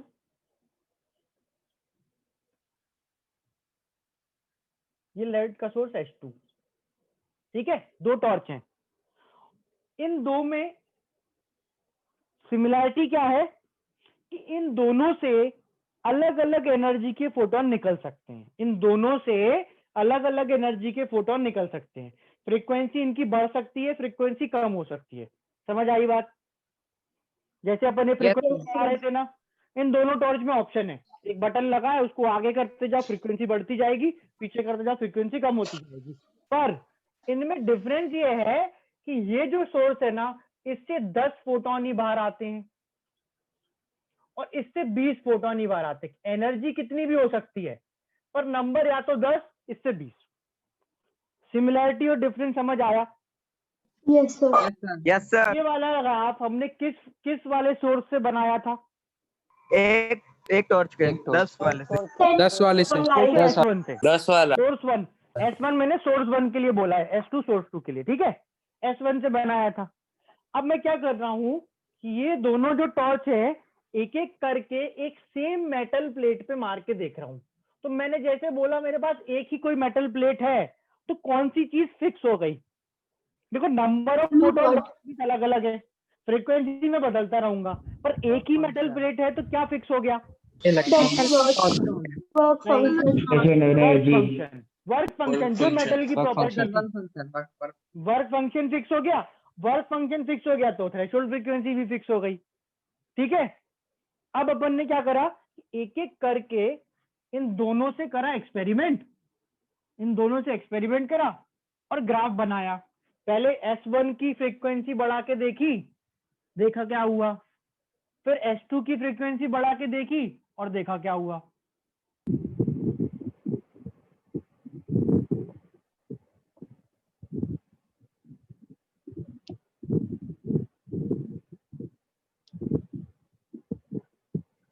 पहले S1 की फ्रीक्वेंसी बढ़ाएंगे फिर S2 की। अब अगर मेरे पास एक मेटल है तो उसका एक कोई वर्क फंक्शन होगा, ये लो म्यू नॉट। S1 से अपन डायग्राम बनाते हैं, देखते क्या होता है। हाँ, H प्लैंक्स कांस्टेंट है। ये म्यू नॉट थ्रेशोल्ड फ्रीक्वेंसी है। इससे पहले S1 सोर्स से क्या होगा? S1 से क्या होगा कि जब तक एनर्जी फोटोन की फ्रीक्वेंसी या EP एनर्जी वर्क फंक्शन से कम होगी, कोई भी फोटोन बाहर आएगा क्या? No sir. No sir. S1 source से एक्सपेरिमेंट करा, म्यू नॉट तक कुछ बाहर नहीं आया। ठीक है, और जैसे ही अपन म्यू नॉट पहुंचे, कितने फोटो इलेक्ट्रॉन? 10। ठीक है, अब ये सेम एक्सपेरिमेंट करेंगे अपन S2 से, ब्लू कलर से बना रहा हूं। तो जब तक S2 में 20 फोटोन है ना, जब तक S2 सोर्स से म्यू नॉट से कम फ्रीक्वेंसी के फोटोन बाहर आ रहे हैं, म्यू नॉट से कम, हमें कितने फोटो इलेक्ट्रॉन मिलेंगे? जीरो। जीरो, क्योंकि भाई एनर्जी इतनी कम है, कोई फोटो इलेक्ट्रॉन बाहर ही नहीं आएगा। और जैसे ही म्यू नॉट पहुंचे 20 इलेक्ट्रॉन कितने? 20 ठीक है ना। अगर तुम्हें कलर नहीं दिख रहा तो ये रेड वाला इज फॉर S1, सोर्स 1 का ग्राफ है, ब्लू वाला इज फॉर S2। ठीक है। इन दोनों ग्राफ में देखो, म्यू नॉट से पहले कुछ नहीं हो रहा था, क्योंकि मेटल का वर्क फंक्शन या उसके लिए थ्रेशोल्ड फ्रीक्वेंसी से हम कम एनर्जी के फोटोन दे रहे हैं। पर जैसे ही मैं म्यू नॉट से ज्यादा फोटोन दे रहा हूं, तो 10 फोटोन तो 10 फोटो इलेक्ट्रॉन, 20 फोटोन तो 20 फोटो इलेक्ट्रॉन। तो कितने फोटो इलेक्ट्रॉन इजेक्ट होंगे ये किस पे डिपेंड करा? नंबर ऑफ फोटोन पे, फ्रीक्वेंसी पे नहीं करा। फ्रीक्वेंसी पे क्या डिपेंड करता है? फ्रीक्वेंसी पे क्या डिपेंड करता है कि फोटोन इजेक्ट होंगे या नहीं होंगे। और अगर होंगे तो काइनेटिक एनर्जी क्या होगी? बात समझ आ रही है? कितने फोटो इलेक्ट्रॉन निकलेंगे वो डिपेंड करता है नंबर ऑफ फोटॉन्स पे। इन S1 और S2 सोर्स में 10 और 20 फोटोन है। अब मुझे बताओ कि अगर मैं सपोज ये जो म्यू नॉट है इसकी वैल्यू मान लो कि 6000 एंगस्ट्रॉम है, ठीक है, या फ्रीक्वेंसी बोल रहा हूं मैं, चलो इसकी ऐसी वैल्यू है सच दैट वैल्यू कुछ वैसे रैंडम, चलो ऐसे मान लेते हैं कि सपोज मेरे पास दोनों सोर्स से एक ये लाइट निकल रही है जिसकी फ्रीक्वेंसी है म्यू डैश, और म्यू डैश ऐसी फ्रीक्वेंसी है, ध्यान से सुनना पहले ना तो कंपैरिजन जल्दी हो जाएगा। ये म्यू डैश ऐसी फ्रीक्वेंसी है कि जो लाइट है वो रेड कलर की दिखती है मान लो, ठीक है। तो रेड कलर की लाइट से इस मेटल से इलेक्ट्रॉन बाहर आते हैं कि नहीं? नहीं आएंगे सर, आएंगे। आ रहे हैं ना म्यू डैश से? सर क्यों नहीं आए? 10 इसमें 20, दोनों सोर्स से रेड कलर की लाइट बाहर आ रही है ना। S1 से रेड कलर के 10 फोटोन बाहर आ रहे हैं, S2 से 20 फोटोन बाहर आ रहे हैं। दोनों लाइट का कलर क्या है? रेड। दोनों की फ्रीक्वेंसी है म्यू डैश। तो तुम इन S1 S2 सोर्स में देख के क्या अंतर बताओगे? नंबर ऑफ फोटॉन्स कम ज्यादा है, बस बाकी तो ध्यान से सोच के बोलना, नंबर ऑफ फोटो इलेक्ट्रॉन, फिर मैं बोलूंगा बताओ बल्ब से कितने बाहर आ रहे हैं, देख के बताना है। कलर दोनों का रेड दिखेगा। किसमें सर? कुछ भी नहीं सर, कुछ भी दोनों आंसर नहीं सोर्सेज बता। में तुम सोचते कि भाई कलर अलग, तो कलर तो अगर एनर्जी पे डिपेंड करता है तो एनर्जी देखो मैंने सेम कर दी, तो फिर इनमें अंतर क्या है? कुछ नहीं, कोई अंतर नहीं। इंटेंसिटी या तो होगी सर इंटेंसिटी। तो दैट अंतर इज नंबर ऑफ फोटॉन्स का, जो अपन जब ऑब्जर्व करते हैं तो is observed in terms of brightness. देखो रेड कलर की जो लाइट है वो कम वॉट वाली कम ब्राइट होती है, ज्यादा वॉट वाली ज्यादा ब्राइट होती है। या लाइट कलर छोड़ो, तुम सफेद कलर का एलईडी बल्ब 3 वॉट का लगाओगे तो अंधेरा सा रहेगा, 100 वॉट का लगाओगे तो उजाला ही उजाला हो जाएगा। तो उनमें अंतर किस चीज का होता है? ब्राइटनेस का। समझ आ रही है बात क्या बोल रहा हूँ? कि रेड कलर के 2 बल्ब, एक बहुत तेज जलता है एक बहुत स्लो जलता है, पर कलर तो दोनों से रेड ही निकल रहा है। तो अगर दोनों से रेड कलर निकल रहा है इसका मतलब दोनों में क्या सेम है? Energy of photon. पर अगर एक ज्यादा ब्राइट है एक कम ब्राइट है, तो कम ब्राइट वाले में फोटॉन का नंबर कम है और ज्यादा ब्राइट में नंबर ऑफ फोटॉन ज्यादा है। तो अपन ऐसा बोल सकते हैं S2 source is more bright और have light of more intensity. S1 is less bright. मैंने ब्राइट वर्ड बस इसलिए यूज करा क्योंकि तुम्हें ब्राइटनेस थोड़ा सा समझ आएगा। हम ब्राइटनेस तो समझ सकते हैं भाई, हाँ ब्राइटनेस ज्यादा होने का मतलब ज्यादा रोशनी, पर वो रोशनी का कौन सा ऐसा पैरामीटर है? ज्यादा रोशनी मतलब ज्यादा एनर्जी का फोटोन नहीं होता, ज्यादा रोशनी मतलब Number of ज्यादा एनर्जी का फोटोन नहीं होता, ज्यादा रोशनी मतलब ज्यादा फोटोन होते हैं। Energy depends on the visually, अगर बात करें देखने वाइज कलर, कि अगर कलर बदला तो एनर्जी बदल जाएगी। अब यहाँ देखना, सर H2 सोर्स है, इसमें ज्यादा फोटोन है, इसकी इंटेंसिटी ब्राइटनेस ज्यादा है। H1 सोर्स में कम फोटोन है, इसकी ब्राइटनेस इंटेंसिटी कम है। पर दोनों की कलर देखो सेम था, और वो ऐसा था कि फोटोन बाहर आ पा रहे हैं। ठीक है, सर ये वी डैश की बात नहीं आ रहा सर अच्छे से। क्या बेटा, आवाज आपकी बहुत कम आ रही, क्या बोल रहा है? सर वी डैश के बाद अच्छे से समझ में नहीं आ पा रहा सर। बी डैश का देखो, मैंने बोला म्यू डैश है वो बेसिकली। मैं बोला कि तुम्हारे पास एक किसी कलर की लाइट है, तो जैसे ही मैं बोलता हूँ कि तुम्हारे पास एक कोई कलर की लाइट है, तो उन दो उस लाइट के लिए क्या सेम होगा?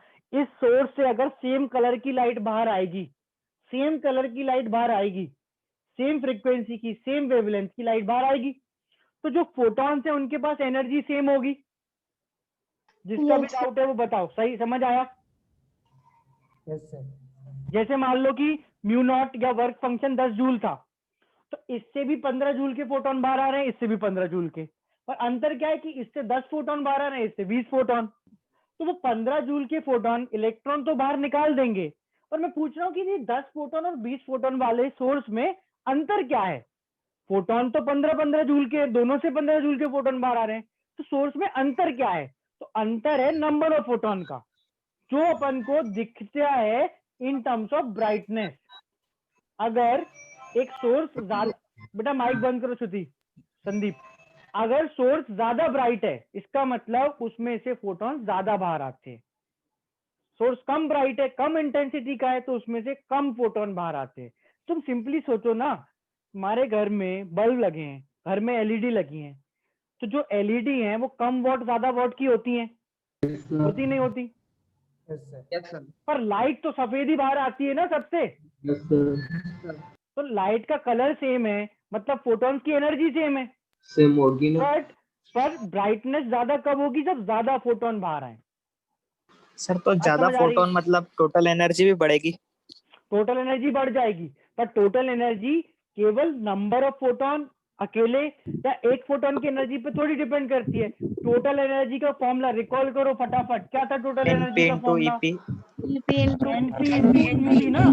तो भाई ये ईपी तो दोनों से बढ़ जाएगा, ये ईपी तो दोनों से बढ़ जाएगा। हाँ तो मैं बोल रहा हूँ ब्राइटनेस इससे बढ़ता है। अच्छा, number of photons, EP constant रहेगा। ईपी अगर देखो, मैंने ईपी कांस्टेंट करने के लिए तो म्यू डैश बनाया था कि अगर एक ही फ्रीक्वेंसी है तो एक ही वेवलेंथ है, एक ही एनर्जी है। पर अगर ये 10 से 20 हुआ तो ये एनपी बढ़ गया, एनपी बढ़ गया तो टोटल एनर्जी भी बढ़ जाएगी। वो भी ठीक है कि टोटल एनर्जी बढ़ जाएगी, पर अपन इसको ऑब्जर्व करते हैं इन टर्म्स ऑफ ब्राइटनेस। अगर लाइट ज्यादा ब्राइट है, ज्यादा इंटेंसिटी की है, तो ज्यादा फोटोन है। कम ब्राइट है, कम इंटेंसिटी की है, तो कम फोटोन है। आई बात समझ में? लेकिन फोटॉन्स तो यस बढ़ते सर। ही नहीं। सर एक डाउट है सर। एक एक करके पूछो, श्रुति बताओ पहले आप। सर फोटॉन्स तो है नहीं, अब तो मेरे पास सिर्फ फोटो इलेक्ट्रॉन्स है, तो ब्राइटनेस कैसे चेक करेंगे? वो मैं सोर्स के लिए पूछ रहा हूँ बेटा, मत मार मेटल पे, तू अपने घर में रख ले टॉर्च। पर तू बता दो कि इन सोर्स में अंतर क्या है। अच्छा मतलब इन सोर्स की ब्राइटनेस की बात कर रहा हूँ, ठीक है ना? ठीक है हाँ, सर। बोलो। सर मैं ये बोल रहा था सर, जो आपने बताया था ना सर कि नंबर ऑफ फोटॉन्स रिलीज जितने होते हैं वो अपने इस पे डिपेंड करते हैं, नंबर ऑफ फोटो इलेक्ट्रॉन्स पे। और सर जो फ्रीक्वेंसी होती है उससे क्या डिपेंड करता है वो? कि इलेक्ट्रॉन इजेक्ट होगा या नहीं होगा। अगर फ्रीक्वेंसी थ्रेशोल्ड से कम है तो नहीं होगा, और ज्यादा है तो हो जाएगा। कलर चेंज होगा तो एनर्जी चेंज होगी, energy of a photon change होगी। ठीक है? हाँ यार ये ग्राफ एक बार सर मतलब नीचे था फिर ऊपर गया फिर एकदम सीधा कैसे हो गया सर बाद में? बेटा, ये जैसे अपन बोले कि यहाँ से यहाँ तक में क्या अंतर पड़ा, तो यहाँ से यहाँ तक देखो फ्रीक्वेंसी अपन बढ़ाते जा रहे हैं, है ना? फ्रीक्वेंसी अपन बढ़ाते जा रहे हैं। फ्रीक्वेंसी बढ़ाने से ज्यादा फोटो इलेक्ट्रॉन बाहर आने लगेंगे क्या? नहीं। वो सर तुमने 10 फोटोन मारे, तो सिंपल आंसर करो, 10 फोटोन से ज्यादा तुम कितने इलेक्ट्रॉन बाहर निकाल सकते हो? 10 10 ना, तो भाई अब तुम कितनी भी फ्रीक्वेंसी बढ़ा लो, फोटो इलेक्ट्रॉन 10 ही रहेंगे, इसलिए फ्लैट है। इसमें 20 ही रहेंगे, इसलिए फ्लैट है। आ रही बात समझ में? सर बस उसकी काइनेटिक एनर्जी बढ़ जाएगी जो निकलेंगे इलेक्ट्रॉन्स उनकी, है ना? उसी के लिए तो बेटा मैं नेक्स्ट ग्राफ बनवा रहा हूँ, तुम बनाने तो दो मेरे को। देखो ये देखो, ये अपन एक ग्राफ बना लेते हैं। ये ग्राफ अपन बनाते हैं फ्रीक्वेंसी वर्सेस काइनेटिक एनर्जी का, तीसरा ग्राफ बनाना है।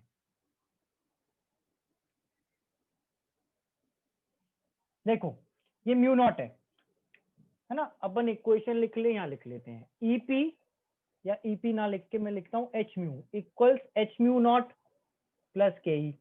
देखना यहाँ पे सिंपल, मैंने इक्वेशन को दूसरे फॉर्म में लिख दिया है, पर एक्चुअली इक्वेशन वही की वही लिखी है कि energy of a photon equals to work function plus K E. अब मैं इसमें देखना, जैसे अगर मैं यहाँ ग्राफ बनाऊं तो जब तक काइनेटिक एनर्जी वाई एक्सिस पे और फ्रीक्वेंसी एक्स एक्सिस पे, तो जब तक ये फ्रीक्वेंसी, ध्यान से इस ग्राफ से तुम्हारे सारे डाउट क्लियर हो जाएंगे, जब तक ये फ्रीक्वेंसी थ्रेशोल्ड फ्रीक्वेंसी से कम है तो फोटो इलेक्ट्रॉन्स की काइनेटिक एनर्जी क्या होगी? 0 होगी, क्योंकि निकलेंगे नहीं। तो यहां से यहां तक तो ग्राफ बना ही नहीं, 0 ही है। फोटो इलेक्ट्रॉन बाहर ही नहीं है, 0 भी क्यों बनाऊं? बात समझ आ रही है? Yes sir. 0 भी क्यों बना, वो बाहर ही नहीं आ रहे। और जैसे ही म्यू नॉट पहुंचा, फोटो इलेक्ट्रॉन बाहर आने लगेंगे। अब वो उस सोर्स की ब्राइटनेस पे डिपेंड करेगा कि कितने बाहर आएंगे। पर अगर मैं फ्रीक्वेंसी को बढ़ाता जाऊं तो काइनेटिक एनर्जी बढ़ती जाएगी। Yes sir. तो देखो ये बढ़ रही है। यस अब मुझे बताओ, हाँ सर, हाँ। आंसर करना। इस ग्राफ को देख के किसी को ये समझ आ रहा है कि कितने फोटॉन्स थे या कितने फोटो इलेक्ट्रॉन? नहीं, no sir.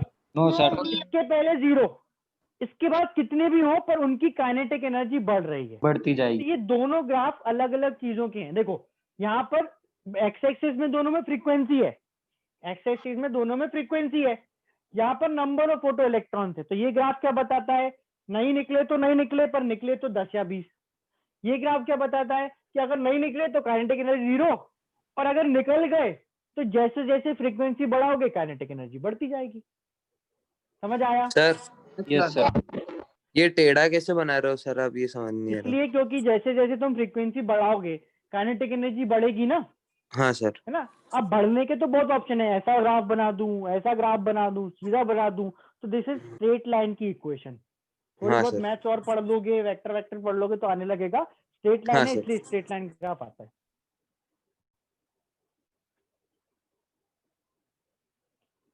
Sir, if light is in the wave form, then what will happen of photoelectric effect? Then the photoelectric will not be possible. तो बेटा ये जो चीज हो रही है श्रीनिवास, ये जो हो रहा है ना, वो तो हो रहा है। लाइट तुम वेव मानो, फोटोन मानो, कुछ मानो, ये तो होता है। इसको फोटो इलेक्ट्रिक इफेक्ट को पार्टिकल नेचर से एक्सप्लेन करा जाता है। बात समझ आई क्या बोल रहा हूं मैं? ऐसा थोड़ी होता है कि अगर मैं इसको वेव मान लूं तो नहीं होगा। अबे टॉर्च मारोगे मेटल प्लेट पे तो फोटो इलेक्ट्रॉन तो बाहर आएंगे ना। तुम वेव बोलो, पार्टिकल बोलो, उसको लाइट को क्या करना? बात समझ आ रही है कि एक चीज है वो तो होती है। अब एक्सप्लेन इसको पार्टिकल नेचर से करा जाता है। तो पार्टिकल नेचर कैन एक्सप्लेन। अब वेव नेचर में तो देखो प्रॉब्लम क्या है, एक्चुअली में वेव नेचर में प्रॉब्लम क्या है कि वेव तो कंटिन्यूअस होती है। तो उस लॉजिक से, वेव के लॉजिक से, तो इस मेटल के इलेक्ट्रॉन को कंटिन्यूअस एनर्जी मिलेगी, तो इसको तो हमेशा बाहर आना चाहिए।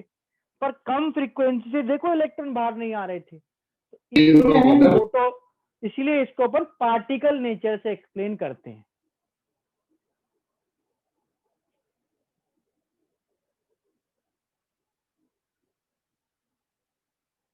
How much photoelectron depends on frequency? No, on intensity. On intensity and brightness. Number of photoelectrons ejected depends on intensity or brightness of source. Number of photoelectrons ejected depends upon intensity or brightness of source. ये जो graph है ये कितने ऊपर बनेगा is dependent upon intensity. ये graph बनेगा नहीं बनेगा डिपेंड्स अपॉन द एनर्जी और द फ्रीक्वेंसी और द वेवलेंथ और द वेव नंबर।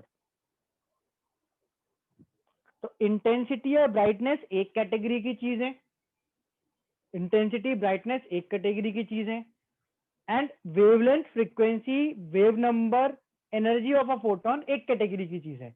ये wavelength frequency EP wave number decide करते हैं कि फोटो इलेक्ट्रिक इफेक्ट दिखेगा कि नहीं, फोटो इलेक्ट्रॉन बाहर आएंगे कि नहीं, है ना।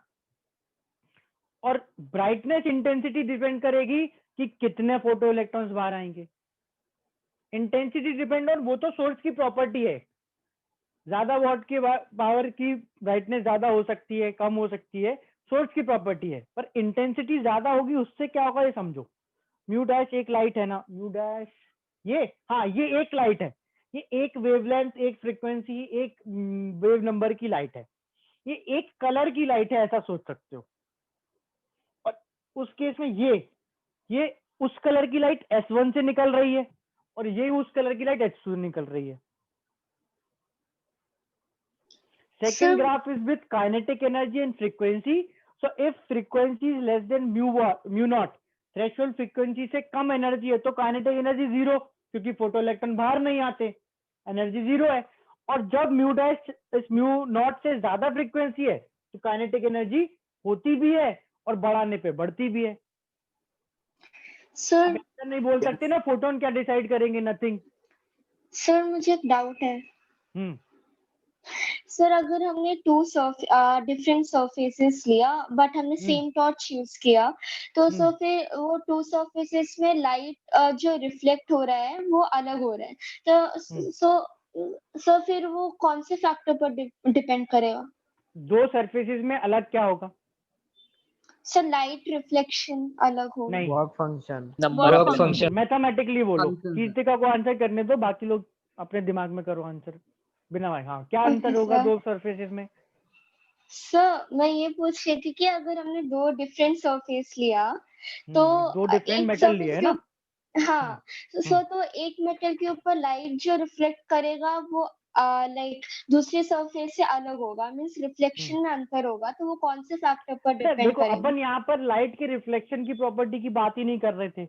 लाइट के रिफ्लेक्शन का मतलब, लाइट के रिफ्लेक्शन का मतलब तो लाइट ही वापस आ गई। हाँ, लाइट ही वापस आ गई। मैं तो उस लाइट से इलेक्ट्रॉन बाहर निकालने की बात कर रहा हूँ।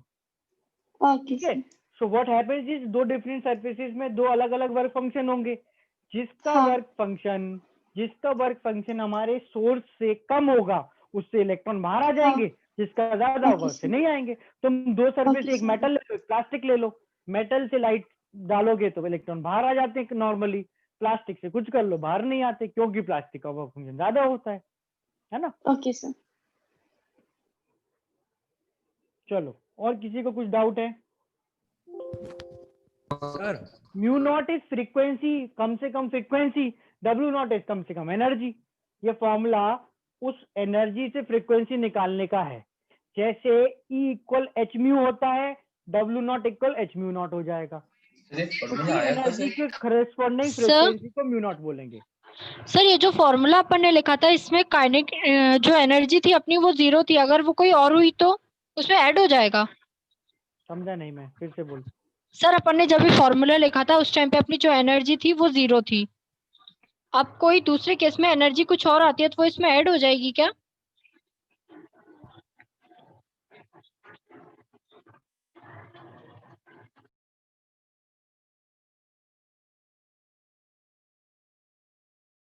बढ़ाएंगे काइनेटिक एनर्जी भी बढ़ती जाएगी, और जब तक इलेक्ट्रॉन बाहर नहीं आएगा वो 0 है।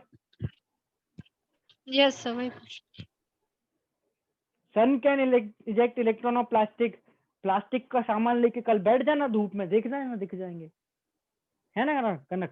सर सन के पास ले जाएंगे फिर तो सर हो जाएगा ना।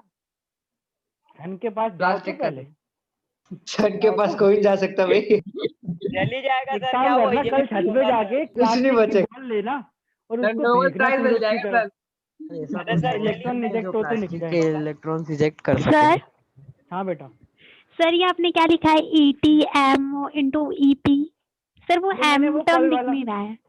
एनपी लिखा है, कल जो अपन ने फॉर्मूला पढ़ा था वही लिखा था, एनपी सर इनटू ई। सर सर इसमें एनपी क्या है? Number of photon. Number of photon कल ही तो पढ़ा था बेटा ये। हाँ सर हाँ। हाँ सर सर ये जो हमें डिफरेंट कलर्स की लाइट दिखाई देती है, तो हम इन्हें बोल सकते हैं ये डिफरेंट एनर्जी कैरी करने वाले वो फोटोन्स हैं।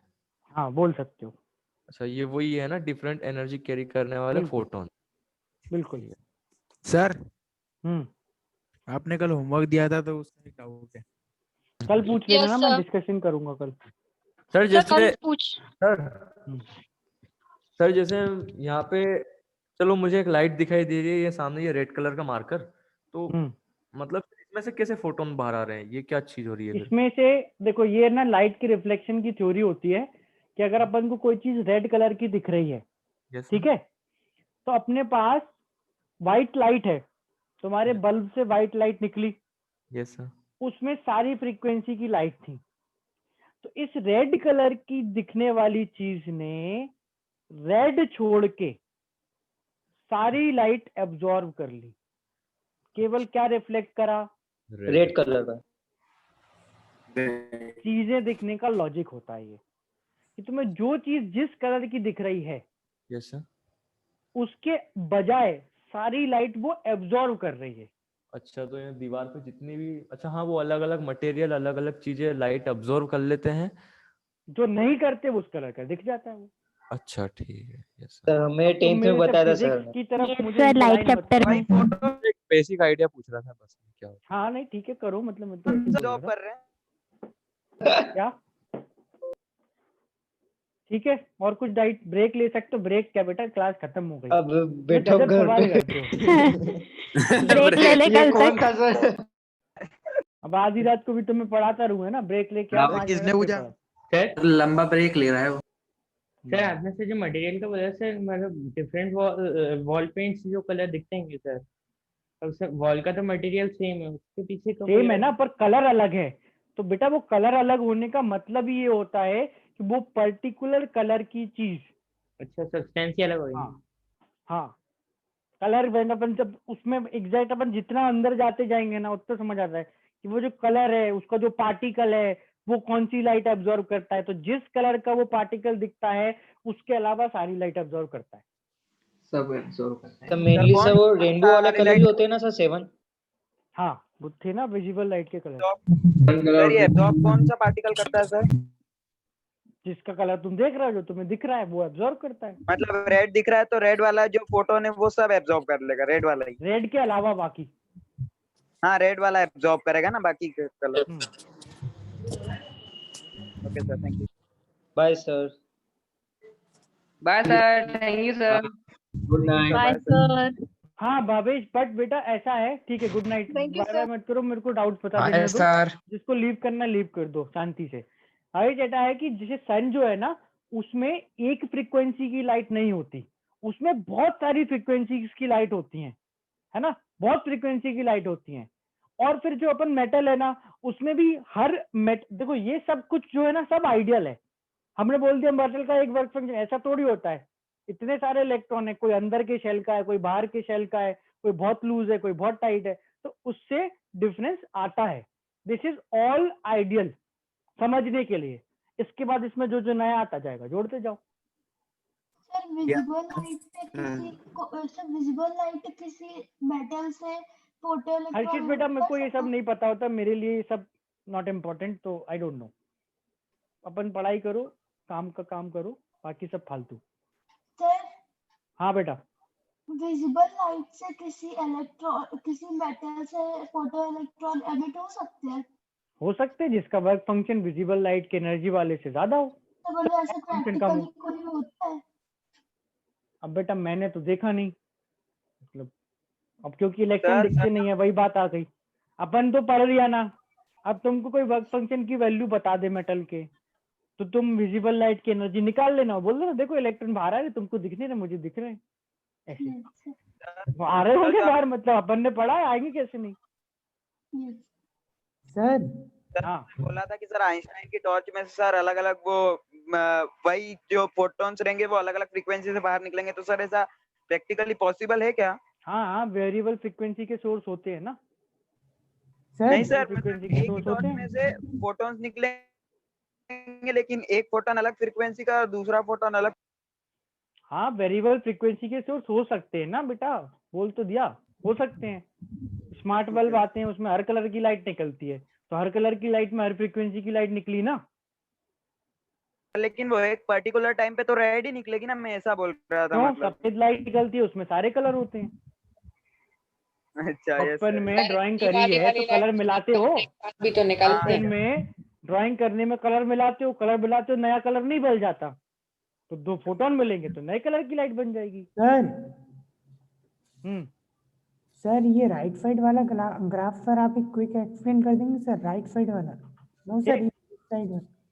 बेटा इसमें मैं आपको 2-3 बार तो एक्सप्लेन कर चुका। मैंने 2 अलग अलग सोर्स लिए, 10 फोटोन का, 20 फोटोन का। 10 फोटोन का सोर्स अगर फोटो इलेक्ट्रॉन बाहर निकालेगा तो 10 बाहर निकालेगा, या तो नहीं, या तो 0, या तो 10। Yes sir. 20 फोटोन वाला सोर्स या तो 0 या तो 20।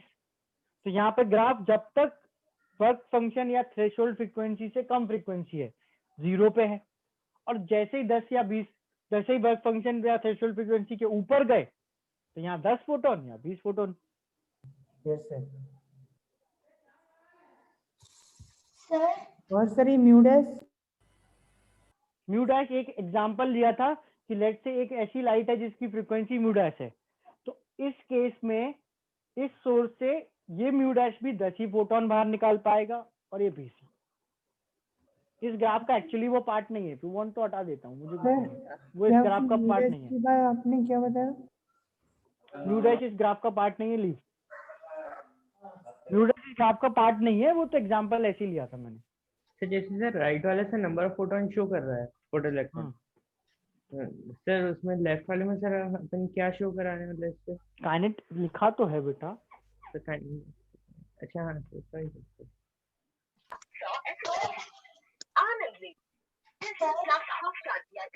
No light on gamma rays, no interest. अपने काम की चीज नहीं है, अपन को बहुत कुछ पढ़ना है काम का।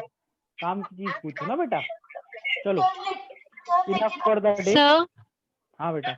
सर मैं ये पूछ रही थी, जो आपने एक्सरसाइज के क्वेश्चन दिए आप कल डिस्कस करोगे, तो हाँ। सर मेरे को उसमें 3-4 क्वेश्चन बन चुके हैं, बट जो लेफ्ट क्वेश्चंस है सर मैंने उनमें सारे फॉर्मूला अप्लाई करके देखे, बहुत कोशिश की बट वो हो नहीं रहा है, ऐसा क्यों? मतलब आपने अगर कोशिश करी है ना तो आपको हाँ एकदम जल्दी से समझ आ जाएगा, बस। ओके ऐसा वही एक और बार सर। अटेम्प्ट कर लो, पर बस यही है कि अगर आप मेहनत करोगे तो जल्दी समझ आएगा। ऐसा हो जाता है कि वो एट टाइम्स हम कुछ कर रहे हैं और हम बार बार वही कर रहे हैं पर हो नहीं रहा, तो हो जाता है ऐसा। Yes sir, okay, thank you sir. चलो बाय बाय। लेकिन अगर किसी मेटल से फोटो इलेक्ट्रॉन्स निकलेंगे तो उसपे तो करंट आ जाएगा फिर। हाँ, इसलिए दूर रहना चाहिए। मैं तो दूर ही रहता हूँ, प्लास्टिक की चीजें टच करता हूँ, मेटल हाथ ही नहीं लगाता।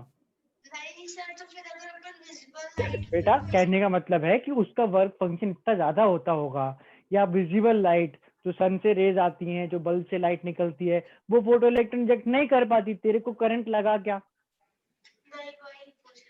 मेटल की प्लेट से तेरे को करंट लगा क्या आज तक? नहीं, वही ना। बस तो फिर बताइए, नहीं लगा। और अगर डर है तो दूर रहो फिर। मम्मी को बोलना आज से स्टील की थाली में खाना नहीं खाना, पता चला इसमें से फोटो इलेक्ट्रॉन बाहर आ गए, रिस्क है बहुत, है ना, तो इसलिए। सर और ये यूडोमेट्री आज बता रहे सर क्या? सर यूडोमेट्री की 7 फेज की आप मैं कल आपकी क्लास लगवाऊंगा, उसमें सर यूडोमेट्री पढ़ा देंगे। कल मुझे कुछ आगे डिस्कस नहीं करना है, अपन इसको इसके बाद से कंटिन्यू करेंगे नेक्स्ट क्लास में। सर आप ही पढ़ाएंगे यूडोमेट्री? यूडोमेट्री मेरा हो गया है डिस्कस बेटा, मुझे और दूसरी चीज पढ़ाना है 6-1 में। नॉट दूसरी चीज पढ़ाना है, मॉड्यूल के कुछ क्वेश्चंस कराना है, तो वो सर आपको यूडोमेट्री पढ़ा दें, क्योंकि आपकी रेगुलर के अलावा दूसरी क्लास तो लग नहीं पा रही है फिर, है ना। Yes sir. चलो ठीक है ना, ओके।